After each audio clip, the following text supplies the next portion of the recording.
Good evening, ladies and gentlemen. This is David Kruger. This is Alpha Shift Radio, the Alpha Shift podcast. I'm here with my loyal, fun, intrepid co-host, Don Kovaleski. Hi, Don. Hey, Dave. How you doing? Good. How are you doing tonight? You know, it's been a tough day. Tell me about it. Today was we're here to make men better. Yes. And what I learned today is that the era of the khaki pants, the chino, it's over. I got this new job. You're breaking my heart. What do you mean the chinos are over? Okay, so you've got the look going right now. You've got the jeans, the sweater, under the blazer. That is the look. Every guy in my office does the jeans, blazer, dress shirt look. Okay. You know, the girls are cool. I work with cool people now with this new job. And today, I thought I saw this pair of chinos sitting in my closet, and I put them on, and I thought, this is going to work. And I got in, and the women were like, are you here to fix the copier? Like, what is this? And I think, like, if you are under the age of 30, and you don't even weigh a pound more than you should, maybe you can still do it.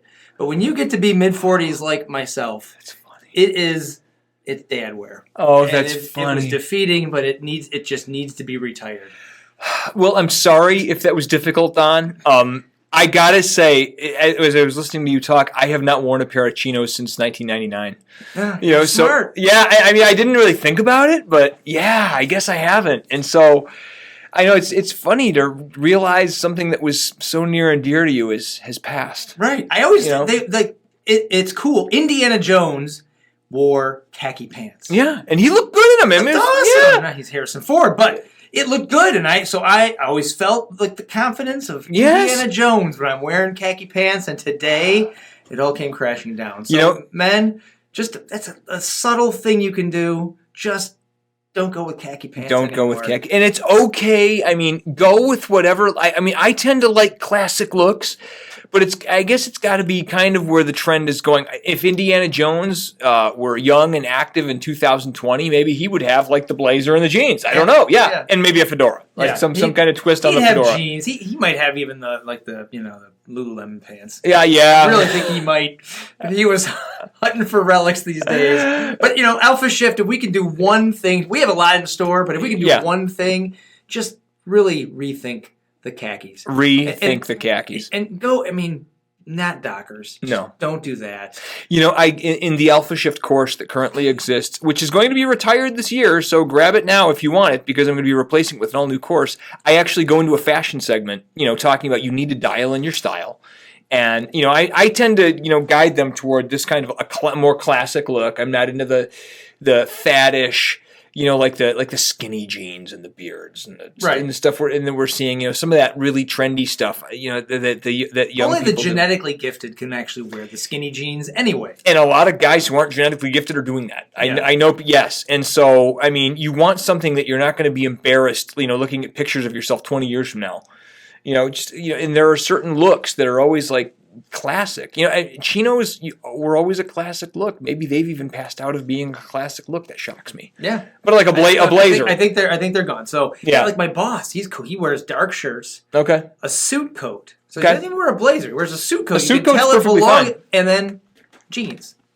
Yeah, and then brown shoes. Okay. Brown dress shoes. I don't know what's going to happen next, but for right now, you have to be wearing brown dress shoes. I don't even know. It's like, did anyone ever wear black dress shoes? And if you're an older, more distinguished dude, the suit coat's more natural. Yeah. With the jeans. That like if you feel like not to generalize, but like a 60-year-old guy with a suit coat and jeans, perfect. Yeah. Today was a turning point, and I thought about the ladies in the office telling me, "What are you here to fix the copy machine?" Oh, that's and so we're going to funny. get into you're going to get into this article because you say something about me being an old married guy, 22 plus years in marriage. I'm still trying to look awesome for her. Yes. And if I'm walking around the house looking like a guy who's given up and is fixing the copy machine, well, I'm not going to, let's get to your article, because I'm not doing what you're telling me that I should do. That's correct. And you know what, Don? A lot of guys are doing that. A lot of guys are those guys who've given up. Right. And that's exactly why your wife doesn't respond to you. That's why you're having problems in your marriage and your family life, is because you're that guy who's given up. And I don't care if you've given up because she's impossible to please. You can't make excuses. The article that I was telling Don earlier that I want to talk about tonight on tonight's podcast I'm particularly proud of it. I wrote it for the blog. I'll put a hot link to it in the show notes. It's called The Myth of the One. And this is an article. This is not some other author's thing. This is something I wrote earlier this week. And it's really about, and I'm going to read a few excerpts from it, the myth that we all believe, that there is one magical, mystical, angelic soulmate waiting to come into our lives and make everything good again, make all of our boo-boos not hurt, and make the chorus of angels sing and our happy ending come. The only reason I'm alone is because I haven't found the spot on the on the earth where I'm going to bump into her. Boom! Yeah. Now, if I have pissed any of you off, sorry about that, but we're going to set you free. Because happiness and love are possible. Many people have that. But they have it because they're set up to win. Not because they got met, they're luckier than anyone else. Don and I are going to talk about, a little bit about the way my life has gone, the way Don's life has gone, and you might look at it from the outside and be like, wow, Don met his soulmate in college and has been so lucky. Don and Kathy were set up for success. There were certain factors that, you had going for you that made things work. And it doesn't make Don better than Dave or anybody else. It just means Don was kind of on that track to succeed in keeping a marriage, whole and healthy. And Dave, not so much. And that's okay. I've had an interesting, great life. But let me grab a few excerpts from this article. I don't even remember what I wrote. I got into the zone and it just came out. Ooh, yes. People often obsess over the one that got away. That special girlfriend in college. The one that was just so perfect and it just didn't work out. Yeah. If I can't be with her, I am never going to be happy. And they let that be an excuse for not moving forward in their life. Let me tell you something. She wasn't the one anything. I mean, she may have had one hot ass. And been, your pheromones and her pheromones just went together so well and it just got you going. See, that's the way men's attraction works. We are very physical and very visual. And when we feel it, we feel it. Men fall in love really fast and really hard. And it's usually the women who are like, well, okay, we'll see what happens. Women fall in love slower than men. When they fall in love, they're there. But, men, it's like, you see her walking across the room, you're like, yes. Right. We fall in lust. And lust, we confuse that with falling in love. Correct. Yes, it's not love at all. It's lust. Yeah. There's this girl that works out at the LA Fitness I work out at. And she is amazing. Don, I love her with all my heart. I mean, I don't know her, but I watch her, and I watch her doing squats, and I watch her in the leopard, she's in her leopard tights, and I'm like, I love you. I just love you. I love everything about you. I don't know who she could be psychotic. Right. And if it worked like that, yeah. I have 200 loves of my life that I see in the course of a week. Yeah, I'm saying this facetiously. Yes. Look, I get how it works. I don't really love her. I love looking at her. I'm fine being a creepy stalker staring at her in the mirror across, so I'm not looking right at her. You can look at LA Fitness, all the walls are mirrors, so you can kind of look in the mirror and look like you're focused on your workout and you're watching her ass. Yeah. And the phone thing where you're like, I'm texting, but I'm not texting anyone. I'm just looking past my phone. Exactly. And what it is for me, it's an exercise in, I have fallen in love this way in the past with no more criteria than that. And we wonder why we end up in disaster. And we talk about that. And sometimes it does work out. There are the stories of people that they see someone across the room. And yes, that physical attraction, that they see the smile on the other person's face and but what they say is, I want to get to know that person. Because if they are as beautiful on the inside as they are on the out, that is someone I'm going to do everything in my power to be with that person. And then it works. The reason that it worked for you, I think, and there's probably many reasons, but people are the best time to meet a marital partner. It's been said for a long time is in college. Because you're building your life. You are building yourself, and you're both very young, and you haven't had that many partners yet. And it's good to have not had too many partners. Right. That's actually a good thing. Yeah. And so really, and this I see this advice given to young women a lot. It's like, find them in college. You're going to be the best off if you find him in college. And you and Kathy, I mean, I never knew you without her. I don't think. I mean, you guys were like, when you were a sophomore, were you a freshman then or a sophomore? I was a freshman. You were a freshman. Yeah, I never knew you without Kathy. So that's how early that happened. And that's a good thing. That's setting up for success. Right. And so, and you both came from similar backgrounds, both brought up in Catholic families and had the similar family values. Yep. These are the things that make lasting love possible.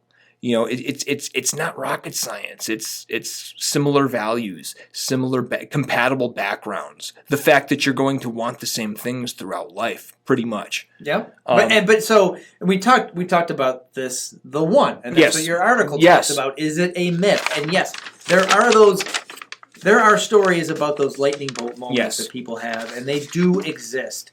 But I feel like you talk about in the college years, it's those formative years. Mm-hmm. Sometimes it's your first kiss. It's your first time falling in love. It's a lot of firsts. First breakup. You're listening to music you've never heard before. We talked about that. Researchers show people's favorite music are whatever music they were into between the ages of 15 and 25, because they're going through a whole bunch of life first. And now, not every marriage that happens when it is born out of a college romance lasts forever. Correct. But this is when we're more likely to be amenable, to be flexible. Yes. I can change a little bit here, but it's the myth of the one, and I've talked about this with my wife. Yeah, like yes, I love her with all my heart. We have an amazing life. 22 years. I can't believe how fast it's flown by. We dated and were engaged for 5 years before we got married. She's amazing. I couldn't envision my life without her, but.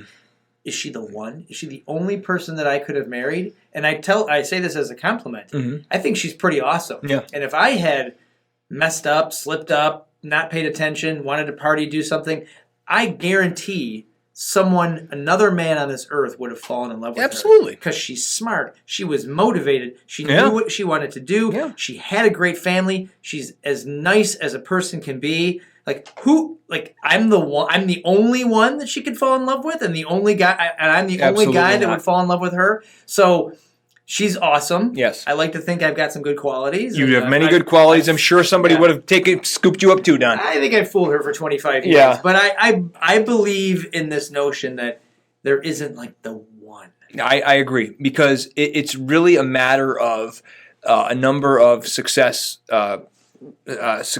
components. Setting yourself up for success, being attractive, being, compatible with someone. What do you bring to a relationship? What are you, I have a former girlfriend who was I loved her very much. And and there's no ill will when I say this, but she was very within herself and very always concerned about her own stuff, and was always kind of a dependent, like a guest in my house. She wasn't really didn't take part in the household, and she'll always be that way. And until that can change, she's not really going to get the love that she wants. Right. You know what I mean? And so it's like, there's this mystical in believing in the one. It's like what my friends and I call mysticism, which is believing that something outside of yourself is responsible for your success. It's really about you, and about what you're going to create in your life.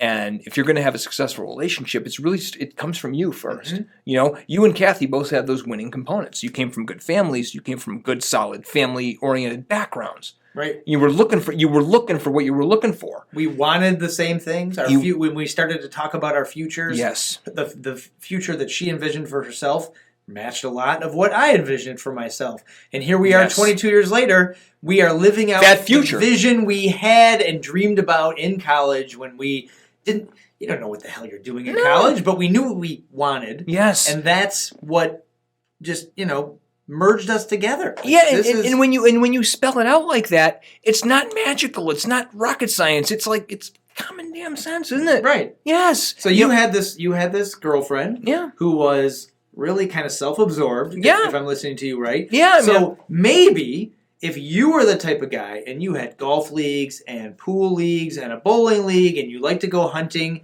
maybe someone who was completely into herself would have been the perfect one for you, because you could have been happy when you're together, but you would have been independent. I know marriage is like that. Yeah, yeah. But for you, she was not the one. Yeah, no, for me that doesn't work. I definitely need love and more the togetherness thing, which is ironic because like I'm like the single swinging dude right now. But it's like going back to, I don't know if you saw the interview I did a couple weeks ago with Marilyn Moore. The numbers. She cut me down to size. She's like, "You're looking for love." She with the numbers, and she's right. And Marilyn couldn't wait to get her sink her teeth into me. That was a great episode. What did she call you? A sexual internal? What was it? Yes, a sexual, a non-sexual. There's like a whole book on this. Yeah, and it's really about your tendencies and relationships, and so there's a whole thing about understanding it. And yeah, basically, I'm a it was 2 episodes. It was very interesting. Yeah, for me, I can be very sexual, but I need love. And my ex-wife was like sexual for like release. She didn't necessarily need love, and which is ironic to me because it was like I felt like I was always the one who wanted more sex than my ex-wife. Now, the last few years, but that's what happens. When things start going there, when things start splitting apart, the woman closes up, the man needs validation, and so yeah, I'm very well versed at what it's like when a relationship's falling apart. I'm done with that, Don.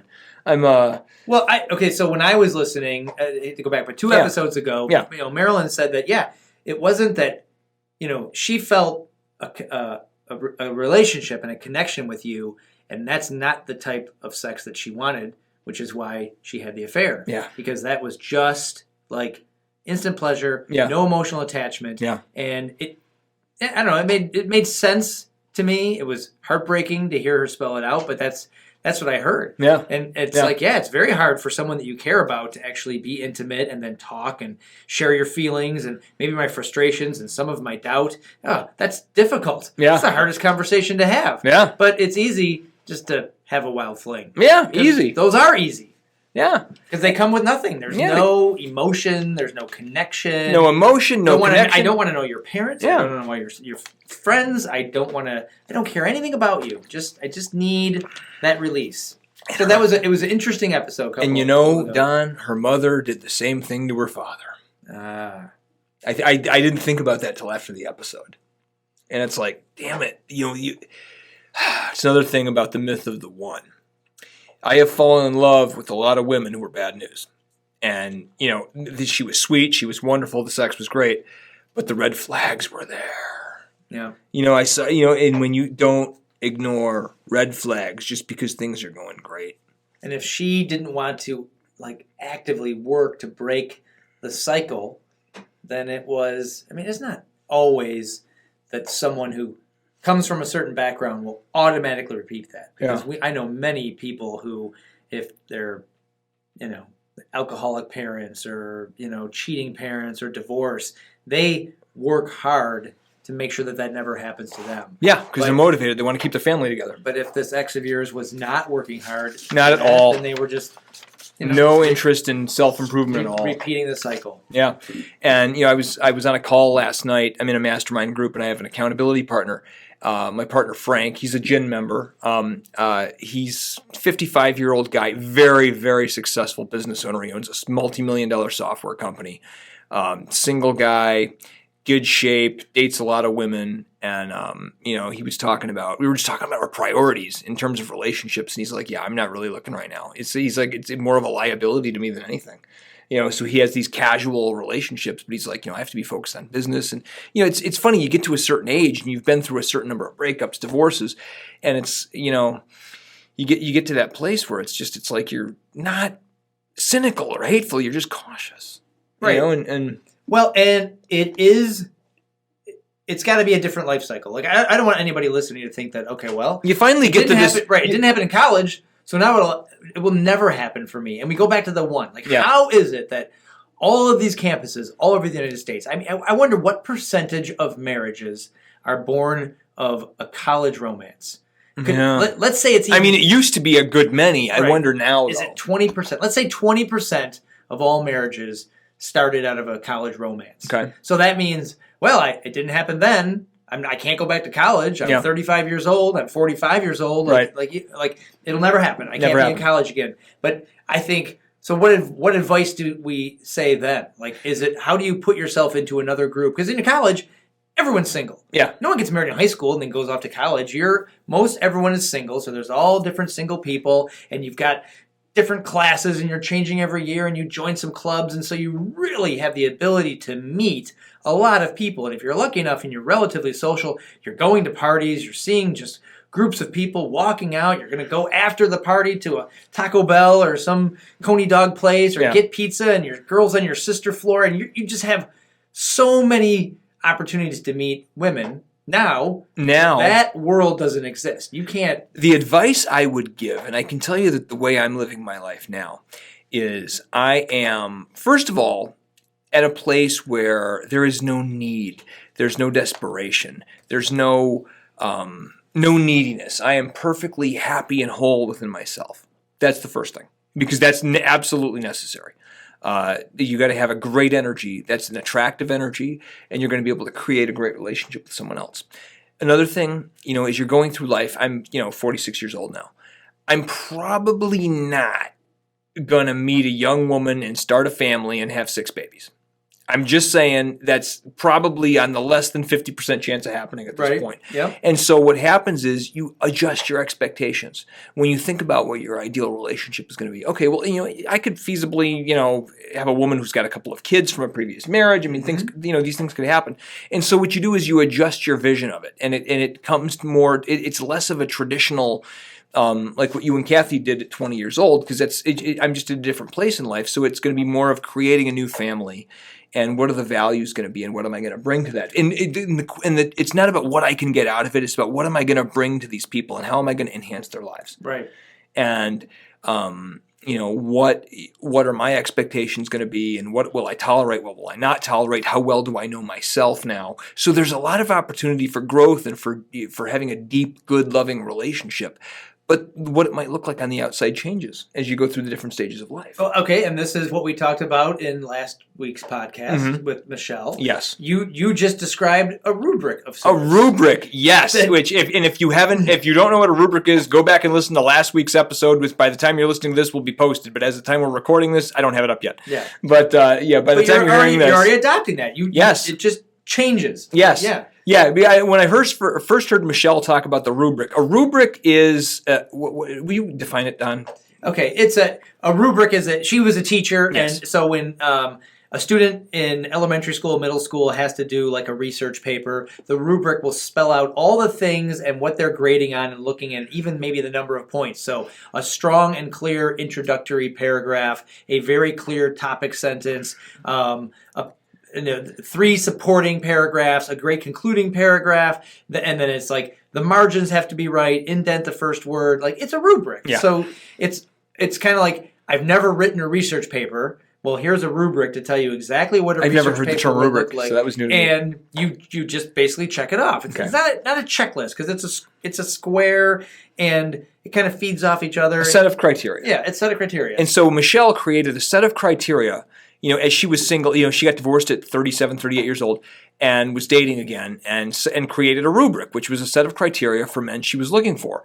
And, Don, of course, thought it was the greatest thing in the world. And I was going, oh, my God, she's not going to be able to date anyone. Of course, she did. She ended up marrying a good friend of ours who fit all of her criteria. And, I thought that was brilliant on her part, to set criteria. And because you get what you expect. And so Michelle created this rubric, and she created the set of expectations, and she got a damn good guy. Mm-hmm. She really did. I mean, Pete is solid, square, he's loving and sweet, even though he used to steal my shit all the time in college. And lovingly, he didn't really steal my shit. He would just take it and fuck with me. And I had this Star Trek model, which I'm a dork, and it was the Enterprise B from Generations, which came out in 1994, and it made noises, and the engines lit up, and it had this alarm sound.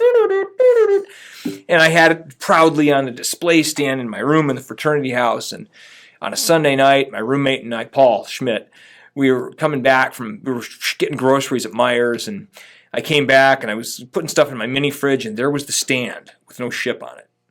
And I'm like, wait a minute, where's my ship? Where's my ship? And Paul and I were sharing a phone line. He's like, we have a message. And he hit play on the answering machine, and it was that sound. And I'm like, fucking Pete. And I went down to his room and I'm banging on the door and he's like playing with it behind the door. You know, those are like that. Those are the greatest pranks you can do. Yeah. Just take something, a pillow. Yeah. Just remove a pillow from a guy's room and set his whole evening off. Who has my pillow? Who has my pillow? The pillow? Even if you just hit it somewhere else in his room. Yeah. It's an easy prank. Easy way to just cheap, easy giggles to just, you know. You didn't break anything. You didn't destroy anything. But back to the rubric. Yeah, back to the rubric. So anyway, Pete's a great guy. Yeah. And so she, you had this rubric and, her expectations changed a little bit. She realized some things were less important than others as she went through her process. And eventually she met Pete. And they forged a great relationship. They're married now. They're very happy. Yeah. And so... she's a great example to us about set your expectations. Right. And so, I kind of took that to heart and I started thinking about, because I was in a place where, I'm just working on myself and my business and my life. And okay, but if I really wanted to, and I will end up in a relationship again, Don, you will probably go to my next wedding. And my last one was in 2001. There will probably be another one before I cash out of this life. Well, it would not surprise me. I think you're a fantastic guy. Thank you. Thank you. And at the right time, it's like I'm beginning to become more and more aware of the process of my life and the different phases of it. And I'm exactly where I need to be at this moment. That's what some of this, all this work I've done on myself has done. But you were listing things that were important to you, and so I just wanted to point out that.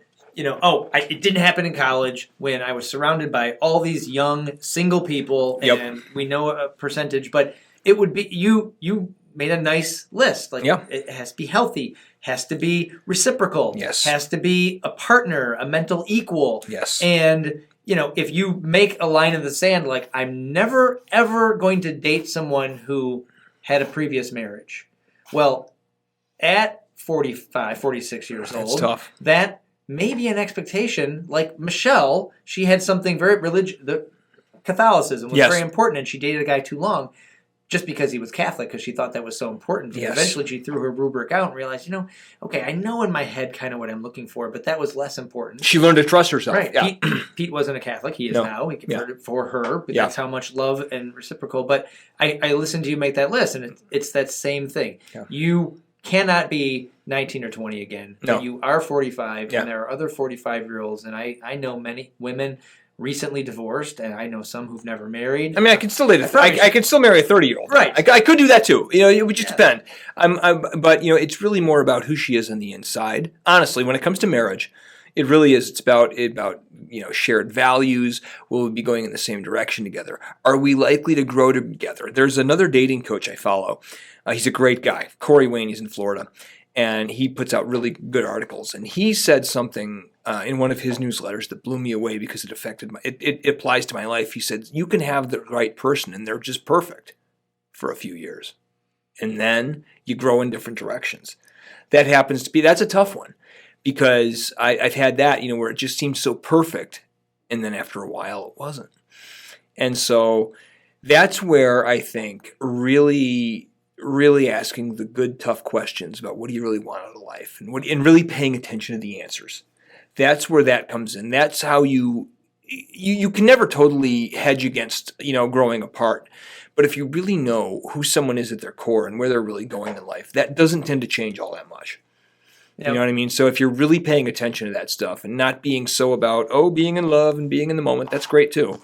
But, if you're really going to invest yourself, and if you're going to get married, you really want to be, as sure as you can be that you're going to be moving in the same direction throughout life. And I think that goes back again, like knowing yourself, being able to be yourself. Yes. I talk about this, that my best friends, and I think a lot of people are like this, tend to be from high school and college, and even early on in my career. And I think it's because they see you at your raw, at your just point, sometimes the lowest. You're, my friends, they saw I'm a dirt ass to the core. I, made mistakes. They saw them, and they saw me come out better on the other side after these mistakes. And the person who meets me now at 46 years old, they meet a version of me that took a lot of years to cultivate, and they made the mistakes. And I don't show everyone, my flaws. I'm not going to talk about the bad times. I'm not going to talk about when I messed up, made errors, quit jobs by, voicemail. Oh, the voicemail! I heard that story. Yes. Yeah. So they don't meet that guy. They meet this guy. I'm a father of 3. I coach. Well, Don, you talk about your friends knew you when you were a dirt ass. Okay, the thing you might not be taking into account is that you were only a moderate dirt ass. Most of your friends who knew you as dirt ass are bigger dirt asses than you ever were. We're like super dirt asses. So it's like it's all fine. It's all in the family. When I look back, I was borderline sainthood compared to some of compared to I mean I'm a little lower on the rung than you, and then there were some guys that were like, holy shit. Yeah. But moving to now, like if you can be raw and just let go and say like, this is me, warts and all. I have these insecurities. I have these big dreams, but I also have these doubts. Like then you are really someone that and you own it, and you're not apologizing for it, and you're like, and I'm still whole because of it. And someone can be very attracted to you because they know you. That's what women are calling for. You see a lot of it. Women who are in the dating circles and in that space, I want a man who's authentic and can own his feelings. And there's a lot of misunderstanding about women asking for that, and because a lot of the men are like, well, what do you want me to be, a douchebag wussball? And what is this? Do I just need to cry in your lap? And what it is it's owning who you are and being authentic and not apologizing for it. And not needing to apologize for it, and not needing to shield it, and yet having a full understanding of her. I feel like I know what this is, and I need to define it. I'm getting ready to do a new course, and I'm going to define what that is in that. And it's just a matter of putting it to the right words, because it's just about unapologetically being yourself, showing yourself to her, and don't put weight on her. There's no expectations on her to, you have to accept me with all my, it's like, whatever, this is who I am. I'm totally self-sufficient, and I'm here to be with you. Right. And it's like that. That's the vibe. Yeah. And so, yes. And so it's like, there's no woman out there that's going to magically fix things for you. You know what? You are the one, Don. You're looking for the one. You're the one. You need to become that person. Right. And let me tell you something. You become that person, you're going to be magnetic. Can I just share a conceit with our audience? Okay, the other night I was I've been doing some driving for extra money, and the other night I was dropping a woman off at a very exclusive condo complex, and this woman I was dropping off is like a caretaker, like an in-home nurse, and she was going to this woman's house that she takes care of her, and so we're at the guard gate. And getting ready to go in, given the ID, and the woman in the guard gate comes out and looks at me and she says, "Did anyone ever tell you look like Clint Eastwood?" Oh, geez. I'm like, yes, you made my day. Did anyone ever tell you look like? She specifically came out and looked at me. Did anyone tell you look like Clint Eastwood? I'm like, I don't care what's going on in my life. Thank you. I'm going to ride that wave. I am riding that wave, and I am bragging on it now to my podcast audience. Thank you for listening. It's like, but that actually happened, and so it's like just little pings to let let the women notice, right? And those little pings get you by. It's like, honestly, I'm pretty happy right now. I'm at this phase of my life, I'm kind of not lacking anything. And if you're only ever listening to the I'm sure you've looked at the website, but yeah. He doesn't look like Clint Eastwood. Are you sure I don't? I want to say I look like Clint Eastwood. I have heard a lot is Kevin Bacon, especially when I was a little younger. Kevin Bacon. Okay, I can see that more. Yeah. Kevin Bacon. Who's the other one? Will Arnett. My last girlfriend thought I looked like Will Arnett. Oh, absolutely that. Okay, yeah, she really thought I looked like Will Arnett, and the other Joel McHale from Talk Soup. Oh yeah. Yeah, I've got those. Joel McHale. Will Arnett and Kevin Bacon, I got the most. And there's another guy, William Finkter. Character actor, he was in Heat, he was in a lot of great movies. He's exactly like me. Okay. Yeah, but Clint Eastwood, but I'm picturing Clint Eastwood in his cowboy movies, with the 5 o'clock shadow and then cigarette hanging out of his mouth, cowboy hat on. When she said Clint Eastwood to me, I was thinking like 1971 dirty hair. Dirty hair. Okay. Yeah, clean shaven in the suit. Well, we'll have to put it side by side on the Alpha Shift. Tell me something, kid. You feel lucky. Yeah. So we might have to put I might have to change my profile picture with Clint Eastwood. But there's an example of knowing yourself, being yourself. Like, yes, if I was single on the dating scene, I would feel like, I want to smoke a cigarette and look cool doing it. Yes. I want to drink, whiskey and just, the look I want is Clint Eastwood. I know, I wouldn't be able to drink beer anymore. I'd have to have just like bourbon on the rocks and like a cigarette. But it would be completely false. Because that would not be me. No. Some woman would see me like, oh, I like that guy. He's like a Clint Eastwood, but like a throwback Clint Eastwood, like the cowboy days. And then she'd meet me and be like, no, he's really loves coffee too much. Yeah, no, he's not Clint Eastwood. He's obsessed about his lawn. And he wears khakis like a copy repairman. Yeah, why is he wearing chinos? What is the deal? Yes.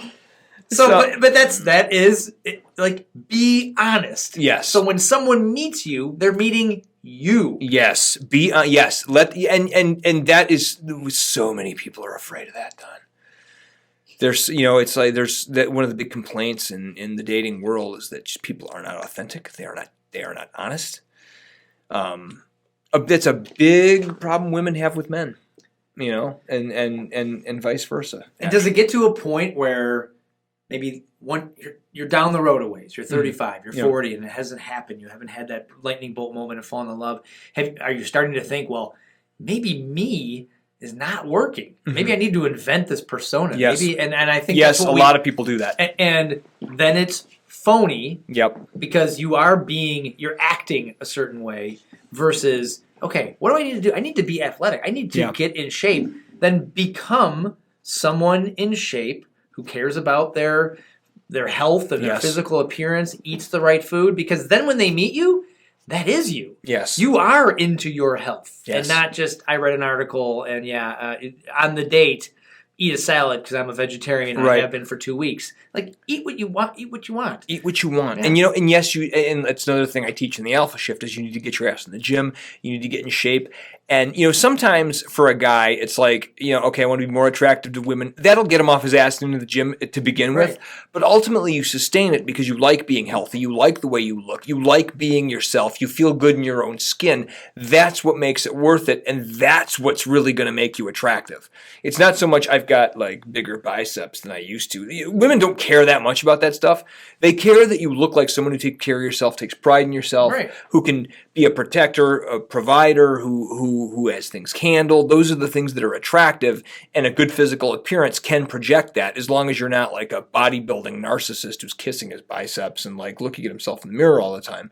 Right, but there is a girl out there that loves that. Yeah. Because she is that woman, and that is... They're a relative minority, but there are some women who are into that, but basically you just want to project strength that they kind of register on the subconscious level. And that's great, but let me tell you something. Men are visual creatures, and so if you get yourself in shape and you look good in a mirror, you're going to be turned on. You're going to be like, yes. And that's going to change the way you feel about yourself, which is going to get you so much more mileage and that's worth it. Trust me, that's worth it. When I started getting fit and I noticed the difference myself, it changed the way I felt about myself. And in a wonderful way, and me feeling better about myself, I really noticed a difference in the way everyone, not just women who I'm potentially going to date, but the way everyone responds to me. Because you have a better energy. When you feel good about yourself, you like who you are, you feel good in your skin, you're going to have a great energy to you. Right. Then you do it long enough, it becomes you. Yes. You're into just being healthy and exercising. Yes. Because that's just a part of your life. So when someone meets you, that is you. And so it's okay if you want to change, but don't pretend you've changed. Right. Like, I could tell anyone, like, yeah, I'm a triathlete, and I could, I read an article, but I'm not a triathlete. Right. And so if I was newly dating and then we started talking, I would be exposed very quickly that I did one triathlon and I sucked. Yeah. So you're not a triathlete. Why did you pretend you were? Because this woman may have done many triathlons, and she thinks like, if I can meet someone into triathlons, we could travel around the world and do triathlons in Egypt and in Maui. And so that's who she is, and you were faking. Yeah.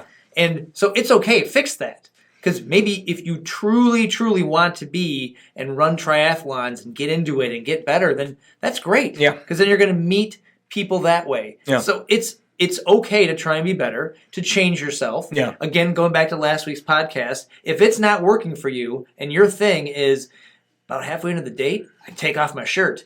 If that's not working, fix that. Are you kidding me? I couldn't believe that. You guys, if you haven't listened to last week, go back and listen to last week. This guy took off his shirt in the parking lot to show off his... Early in the date. Early. That is not what I'm talking about when I say get in the gym and work out. Right. Do not take your shirt off in the parking lot under any circumstances. We talked about that. If that's you, fix that. Fix that. Don't do that again, because if that's yourself, that needs to be changed. I mean, it's a rare exception. On one hand, he does the right thing by getting in the gym and getting in shape, but on the other hand, he has a completely wrong attitude about it. Right. Are you kidding me? Yes. And so it's like, geez. And so, yes, you have to be working on your mind at all times. You have to be reading the right books. You have to be doing the right audio. I have to update the resource page, Don. Okay. Remind me. Send me a text later. Update the damn resource page, Dave. I will. Okay. I'll send you the link to my sales grid and all that. Yes, because I really, that's one of those things. I keep thinking about it because I've got all these books that everybody needs to read, and I need to update the damn resource page. It's going to happen this week. This Alpha Shift mission is like bigger. I bit off something that feels like it's bigger than I can chew, and that's a wonderful thing. That tells me I'm doing the right thing. Because there's always more. There's always more that I want to put into it. There's always more to create, and it's exciting. Because it's this big thing that has a life of its own. If you think small, nothing big will ever happen. That's right. You have to think big. Think big, and this is going to be 1,000 listeners, 10,000 listeners, 50,000 listeners. That's what our goal is here.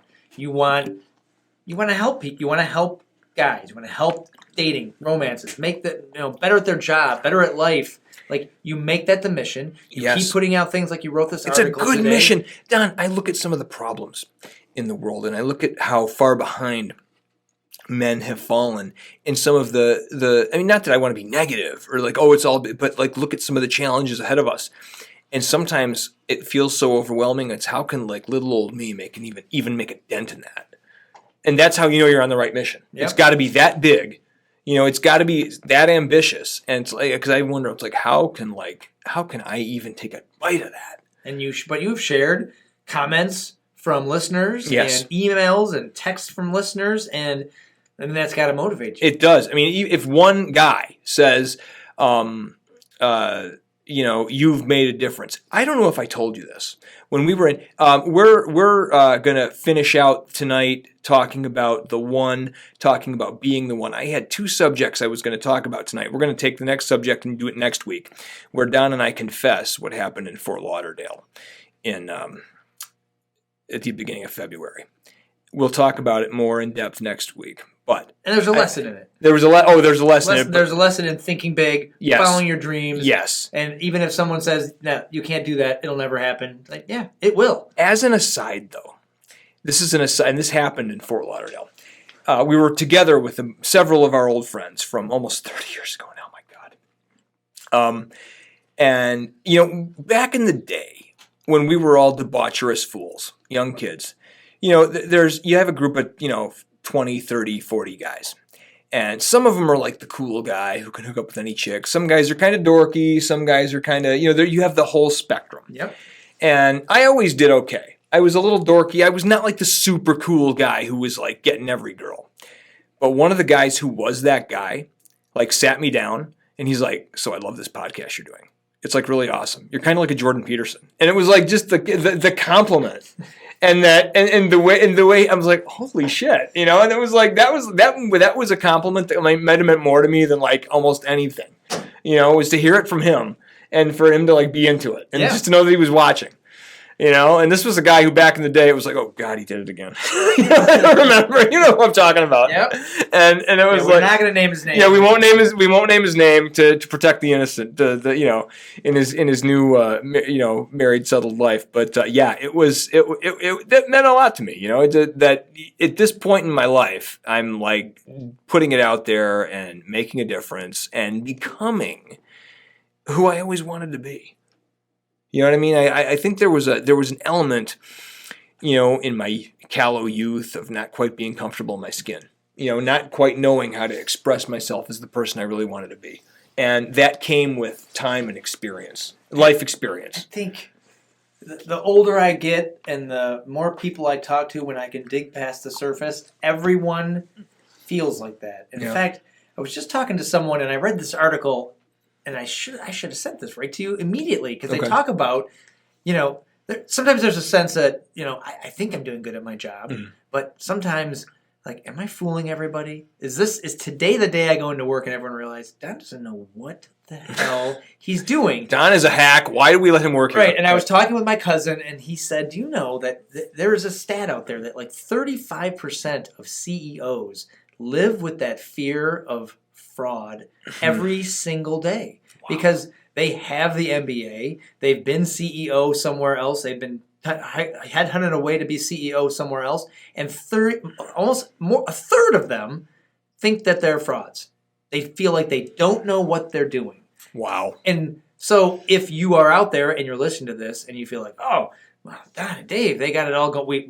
At no point have we given the illusion that we've got it all figured out. No, we tell you all the time that we don't know what's going on. But if you see someone that you think has it all figured out, there is a very good chance that they have insecurities. Yes, absolutely. They're doubting, what they think they know. And, I'm day 6 of a new job. Yeah. And I'm I know I'll get to that point where, we talked about it, the Matrix. Yeah. Where the bullets are coming and everyone's fighting and then everything slows down. He can dodge bullets and now he's going to make it happen. Yeah. It's the best scene. And I always feel like a 12-year-old wrote that script. Yeah. It's just so perfect how we all wish life would be. Yeah. And so my message is, we're all figuring it out. Yeah. And I don't care how old you are or what phase of life, you're figuring it out. I'm a dad. That's why it's important. This is the first time I've had a 16-year-old. And when she turns 17, it will be the first time I've had a 17-year-old. And when she goes off to college... Oh boy, are you going to be a mess when she goes to college. I know. Why can't she just stay home? Yeah, no, she's going to go to college and you're not going to sleep for 4 or 5 years. Right. And so someone might look like, wow, look at Don and his kids and he's got it. He knows how to be a dad. Yeah. I don't. No. I'm making it up as I go along. You're making it up as you go. I watched the Leave It to Beaver. I watched Family Ties and the sitcom. So, and my dad was a pretty good dad. Yeah. And my uncles were pretty good dads. But I learned all these key component there. Right. Yeah, that's a key thing. Why you might. I attribute it all to 80s sitcom dads. Yeah, 80s sitcom dads. But yeah, it's true. It's like I don't know what I'm doing. And a lot of people feel that they don't know what they're doing, and that's why it's so important to get together with friends and people you trust, talk about this sort of thing. It's important to listen to, quite frankly, to podcasts like this, where we tell you, nobody knows what they're doing. We don't know what we're doing. Nobody knows what they're doing. Yeah. Okay. It's okay. It's okay. Figure out little things at a time. Figure out one damn thing at a time. Get 1% better every day. Kaizen, the Kaizen philosophy, 1% improvement every day. If you can just think about it like that. We're all figuring it out. Don, you talk about fraud. I'm the Alpha Shift guy. I have the courses. I coach guys. And I sometimes have that, what if they find out I'm a total fraud and I'm a bigger boner than anyone?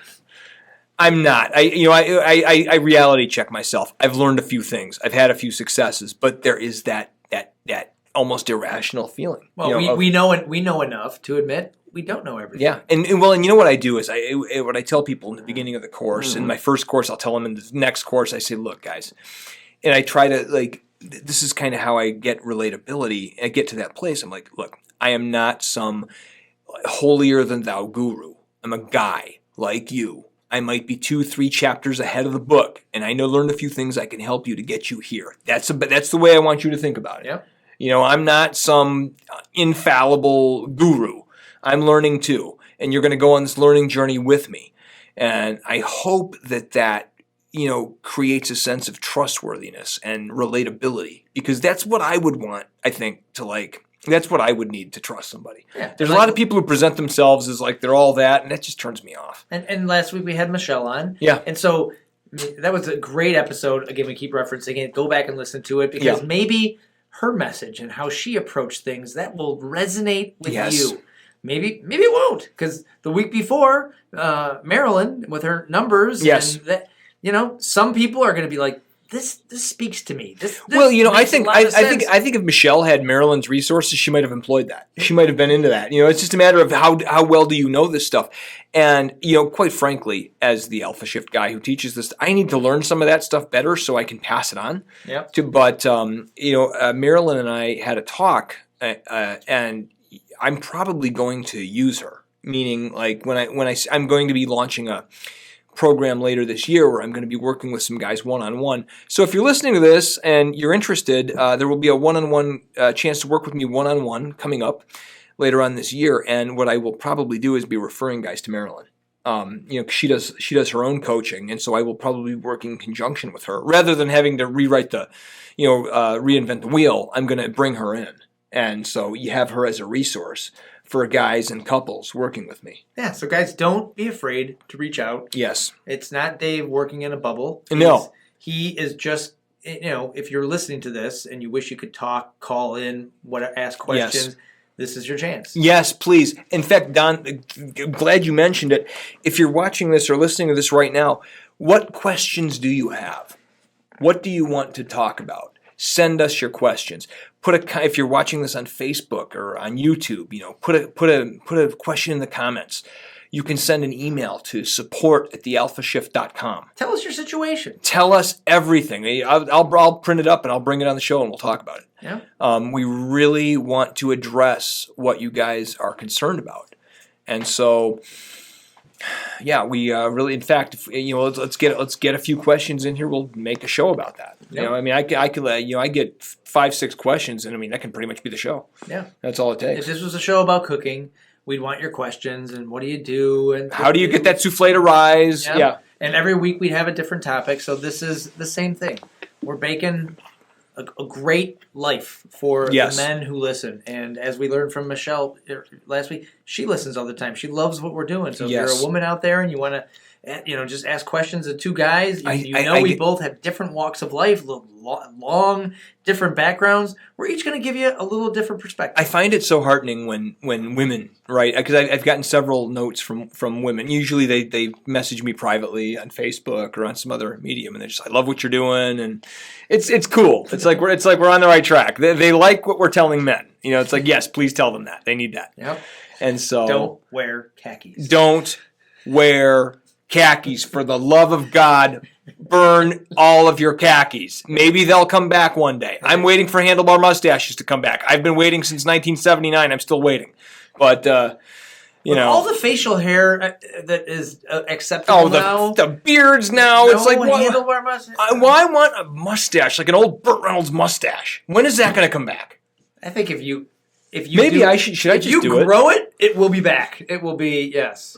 You know what? It's one of those things. It's like the saying, be the change that you want to see in the world. Kevin Bacon with a thick mustache. I need to grow the goddamn mustache and just wear it on the video and just let people see it and see it and see it until they say, I want a mustache like that Dave Kruger guy. All right. And that's how it'll happen. We're going to track it every week. I'm going to have to I have to be ready to do this because it's a commitment. I'm going to be at Whole Foods and people are like, look at that mustache. It's got Burt Reynolds' mustache on that guy. So I'm going to have to be ready for the looks. Got a cowboy hat, mustache. I'm going to have to be ready for it, but maybe this year I'll start growing the mustache and really commit to the mustache. That would be a fun experiment. So okay. No khakis. Let go of the myth of the one. Let go of the myth of the one. And next week we're going to talk about big dreams. Big dreams. Dreams is so big that people will laugh. Yes. They're like, what? A dream that he made up out of thin air. A dream that a friend of ours made up out of thin air. He was wildly successful with it. And we're going to have a lot of fun along the way because it's not your typical success story. There was debauchery involved. There was loud music in the streets and a Guinness Book of World Records. Genuinely broken. Hundreds and hundreds. He got hundreds and hundreds of friends and people, fans, to come and be witness to this thing. Be witness to this. We spent an entire weekend. It's a big teaser. I think if you listen to a couple episodes, we did talk about it. We did. What we were about to do. And it's inspiring. It is inspiring. So next week's episode will be devoted to this event. But in the meantime, please send us your questions. Give us a comment. Give us a like in the comments. Let us know what you're enjoying, what you'd like to see. And Don, I think we're going to wrap it up. Do you have any final words? I don't. Have a great night. Thank you all for listening. Yes, thank you all for listening. Keep the faith. Be the best you that you can be, and know that you are enough. So, good night, and we will see you next week. See you next week. All right, bye.